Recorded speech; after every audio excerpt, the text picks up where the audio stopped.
రాముని తేజం అభయం అవిగదిగో సుందర వదనం చూసిన మధురం నగుమోమున వెలిగే విజయం అదిగదిగో ధనువును లేపి మోహన రూపం ఫిళ ఫిళ ధ్వనిలో ప్రేమకి రూపం పూమాలై కదిలే ఆ స్వయంవర వధువే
కాల్చి రయమున వచ్చి సీత శిరోమణి రామునికిచ్చి చూసినదంతా చేసినదంతా తెలిపి పూసగొచ్చి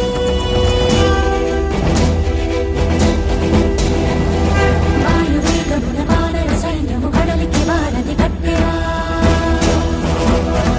బాణవేగమున రామభద్రుడా రావణ తల పడగొట్టెరా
జగదానందకారక జయ జానకి ప్రాణనాయక శుభ స్వాగతం ప్రియ పరిపాలక జగదానందకారక జయ జానకి ప్రాణనాయక శుభ స్వాగతం ప్రియ పరిపాలక మంగళకరమౌ మీరాక ధర్మానికి వేదిక అవుగాక మా జీవనమే ఇక పావనముగాక నీ పాలన శ్రీకరమౌగాక సుఖ శాంతులు సంపదలిడుగాక నీ రాజ్యము ప్రేమ సుధామయముగాక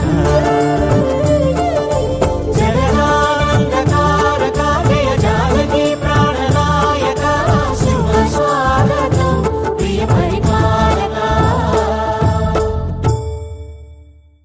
శక్తి ఉన్న ఒద్దికగా ఉండడం రామతత్వం, అవకాశం ఉన్న భర్త వెంట నడవడం సీతతత్వం, కష్టాల్లో తోడు నిలవడం లక్ష్మణతత్వం, నమ్మిన వారి కోసం తెగించడం ఆంజనేయ తత్వం, ప్రతి అడుగులో మంచిని గ్రహించాలనేది రామాయణ పరమార్థం. ఇదే రామాయణం మనకిచ్చే ఆదర్శ సందేశం. జై శ్రీరామ్.